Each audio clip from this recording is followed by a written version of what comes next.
ഇനിയിപ്പോൾ യൂത്ത് കോൺഗ്രസിന്റെ കാര്യം നോക്കുകയാണെങ്കിൽ അവിടെ വനിതാ ഭാരവാഹികളുടെ മുഖസാദൃശ്യമുള്ള അശ്ലീല വീഡിയോ പ്രചരിപ്പിച്ചു എന്നൊരു പരാതി വരികയാണ്. യൂത്ത് കോൺഗ്രസ് വനിതാ ജനറൽ സെക്രട്ടറി ആലപ്പുഴ ജില്ലാ പോലീസ് മേധാവിക്ക് പരാതി നൽകി. വിദേശ നമ്പറിൽ നിന്നാണ് വീഡിയോ വന്നത് എന്നും പരാതിയുണ്ട്. നമുക്ക് എന്താണെങ്കിലും വാക്കുകൾ കേൾക്കാം പരാതിക്കാരിയുടെ.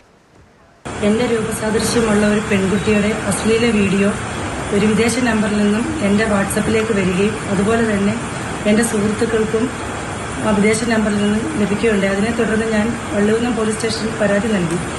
എന്നിട്ടും സൈബർ ഇടങ്ങളിൽ അത് വ്യാപകമായി പ്രചരിക്കുന്നതുകൊണ്ട് ഇന്ന് ആലപ്പുഴയിൽ ജില്ലാ പോലീസ് മേധാവിക്ക് നേരിട്ട് പരാതി നൽകുകയും നാളുകളിൽ ഞാൻ അടക്കമുള്ള ഒരു സ്ത്രീകൾക്ക് ഇതുപോലൊരു അനുഭവം ഉണ്ടാകാതിരിക്കാൻ വേണ്ടിയുള്ള ഒരു അടിസ്ഥാനത്തിലാണ് ഞാൻ ഈ പരാതി നൽകിയിരിക്കുന്നത്. മാഡം എനിക്ക് അതിന് എത്രയും പെട്ടെന്ന് അതിനൊരു നടപടി ഉണ്ടാകുമെന്ന് ഉറപ്പ് നൽകുകയും ചെയ്തു.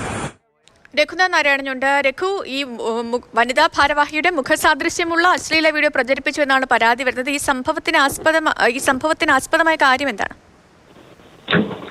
സംഭവത്തിന് ആസ്പദമായ കാര്യം എന്താണെന്ന് പരാതിക്കാരിക്കും അറിയത്തില്ല, പോലീസിനും അറിയില്ല. കാരണം ഏതെങ്കിലും ഒരു രാഷ്ട്രീയ വിദ്വേഷത്തിന്റെ പേരിലുള്ളതല്ല എന്നുള്ളതാണ് പ്രാഥമിക നിഗമനം.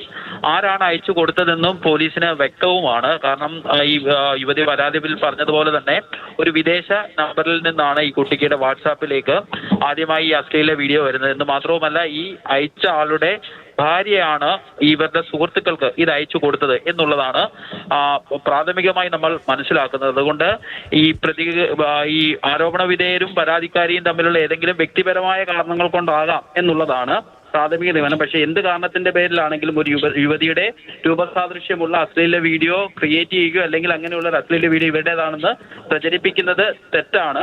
അതുകൊണ്ട് തന്നെ യുവതി വള്ളികുന്നം പോലീസിൽ പരാതി നൽകിയിരുന്നു. പോലീസിന്റെ ഭാഗത്തു നിന്ന് കാര്യമായ ഇടപെടൽ ഉണ്ടാകാത്തത് കൊണ്ടാണ് ഇപ്പോൾ ജില്ലാ പോലീസ് മേധാവിക്ക് ഇന്നലെ വൈകുന്നേരം പരാതി നൽകിയത്. ശരി രഘു, അപ്പോൾ ഈ ജില്ലാ പോലീസ് മേധാവിക്ക് പരാതി നൽകിയിട്ടുണ്ട്. ഇനിയെങ്കിലും ഈ വിഷയത്തിലൊക്കെ ഒരു നടപടി ഉണ്ടാകുമെന്നും കുറ്റക്കാരനൊക്കെ പുറത്തേക്ക് കൊണ്ടുവരാൻ കഴിയുമെന്നും പ്രതീക്ഷിക്കാം.